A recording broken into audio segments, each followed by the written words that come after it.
It has been a while, but finally I am back with more of the Why Never To podcast, where I talk about my experiences, my thoughts, interests, curiosity, and more on a big variety of subjects.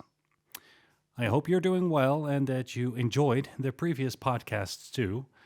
Had a good New Year's and all that bollocks. My New Year started out in a whirlwind. I started a new job, made some big changes in my social life over the past few months, and me and my band are about to release a new single on all available streaming platforms. And that is exactly what I want to talk about in this here podcast today. This is Why Never To Join a Band. Let me start off by saying that this whole thing is very much subjective, as are most things creative.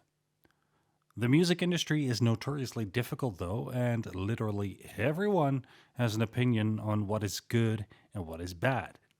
Old folks yammering on about how things used to be better back in the old days, and kids whining that old music is just boring trife. This isn't going to be a podcast about the subjectivity of music, though, and how it's consumed, but rather what it's like to be a part of that huge machine, a cog, if you will, in the grand world of music. What is it like to be an artiste? What is it like to be in a band? What are the pros and what are the cons? The first ever band I ever joined was in high school. The still brilliantly named Blue Footed Boobies were a basic cover band like so many others, but we aspired to be the best in our school, and honestly, I think we were at that time. My high school didn't really give two shits about the arts in general, aside from the occasional night of performances and a lost musical or two in the time I was there. But still, the first time on stage, joined by my bandmates, seeing the gym hall filled with parents, teachers, siblings, and classmates, it was awesome. The first rush of being a frontman and a singer in a band really tasted like more. Of course, that didn't last, though. You can't expect a handful of teens to commit to a band, and when we graduated, it all kind of fell apart. Currently, I don't really talk to any of them anymore, aside from the occasional chat on Instagram with our guitar player Marlene, who is doing really well as the frontwoman, singer, and guitar player for Velvet Sway. Great stuff. You should go check them out if you can, for sure. But yeah, those were nice times. When we went our separate ways, I jammed with a few people along the way, mostly later in college, still hopeful that one day I'd hit the jackpot and could prove that I was a name worth remembering. I think in the end, every artist, be it music or otherwise, is looking for a certain affirmation. When me and some friends started up the Black Hill Bandits, an Irish folk-inspired pop rock act, we really were planning on going hard. We'd take over the world. We'd sell out shows and record a new record every year or so. Obviously, that never happened. We played the same 3 venues in town, didn't even get our friends and family as far as seeing us perform, and a badly recorded 3-song EP called Bloody Marry Me was what came of it. Still, we knew the hard work would pay off, because that is essentially what a lot of people tend to forget. Music is working, like a professional football player or whatever. You really have to pay your dues, find your niche, put in the hours and hours and hours of rehearsal, spend money on gear, rehearsal space, studio time, marketing and promotion, and maybe, just maybe, you'll get one step ahead if the people with influence have a say in it. The Black Hill Bandits disbanded after about 4 years in. The guitar player went to live on the other side of the country. The bass player decided to call it quits too, so we all hung up our proverbial boots. Though some of us still are in the game of making music, most really aren't anymore. We grew up, I guess. We faced the fact that eventually you can't take the weekends off anymore. You get a wife or a husband, get a full-time job, kids, a dog. You can't prioritize something silly like music anymore. I, on the other hand, wasn't willing to call it quits yet, though. And I was lucky, because there was a group of 4 younger guys looking for a frontman, and I was asked to audition. Fort 99 was a hard rock act. and a damn good one at that. We had a lot of our own material. The songs were solid, the guys in the band were really good as well, and they still had the age and the drive to give it a proper shot. So I joined and finally found that spark again. It only takes so many hits before you give in, but this new act really was a shot of adrenaline in the arm. At our highest point, we played roughly one show every month, which isn't a lot still, but me and the guys were dedicated to play anywhere and anytime, resulting in winning studio time roughly a 3 hour car drive from our hometown, where we recorded two more songs after previously recording a single in Utrecht with a producer I knew. Another 3 song EP was released called Loudness, which can still be found online. The song sounded good, and we were making a name for ourselves for a while. But then it hit. Tension. I wasn't in the best place ever, after suffering from severe depression, and I didn't really deal properly with my issues. The rest of the guys all confessed that they were burnt out on the idea of doing it for more than just shits and giggles, and there were constant struggles in which direction the song should go. Genres are a funny thing, and when you write music as a band, together, it's hard to please everyone. So we encountered that terrible damn thing used so often when bands split up: creative differences. I quit the band and once again find myself out of the race. I'm not entirely sure what the rest of the boys did after this. I think they found a new singer and changed their name, but they really did not make much of an impact anymore, as far as I know. Impact is an important player when it comes to the music industry.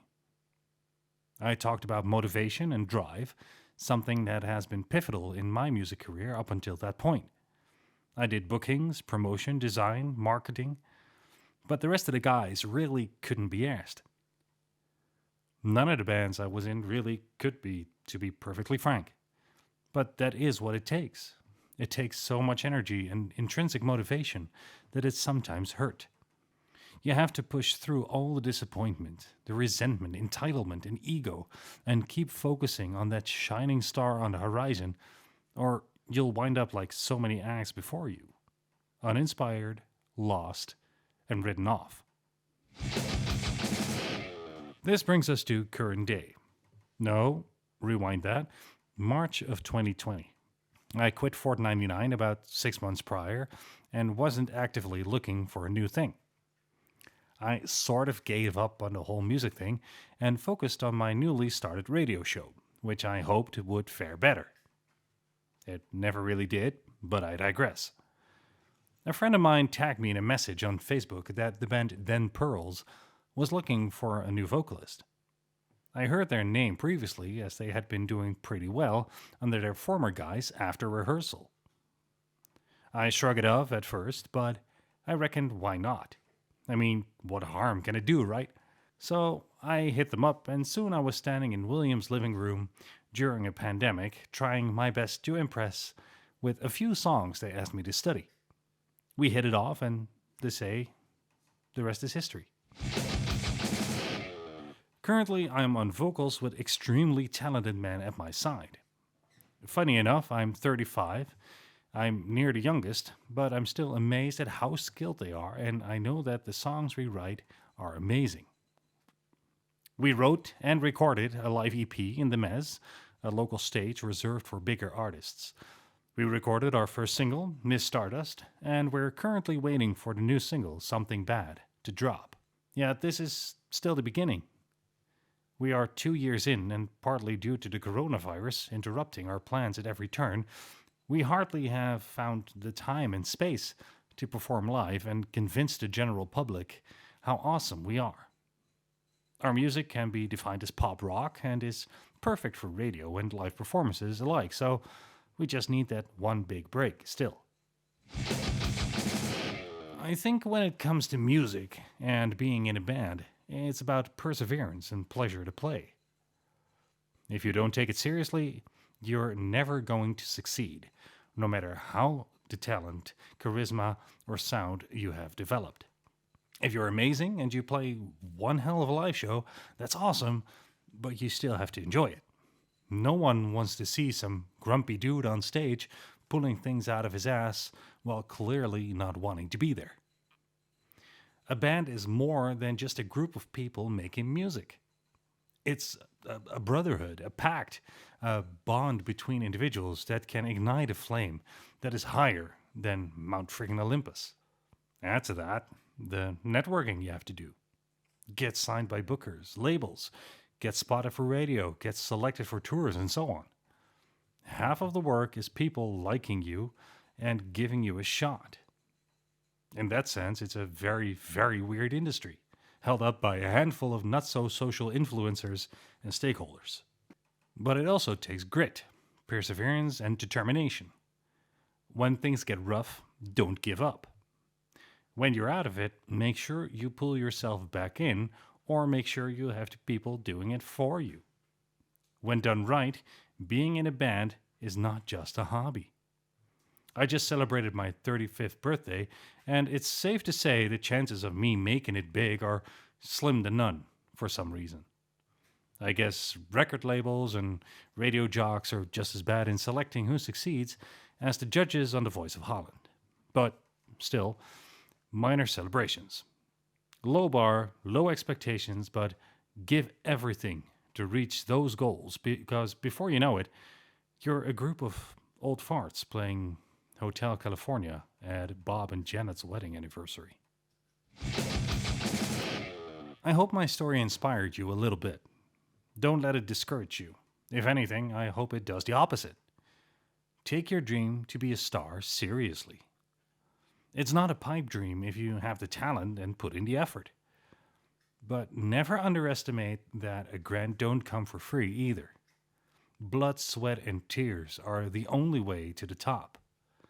And make sure you follow trends, because if you don't, you'll never truly make it. But that's a different story for a different time. For now, thank you so much for listening. I've been Tristan, and I hope to meet you next time on the next Why Never To podcast.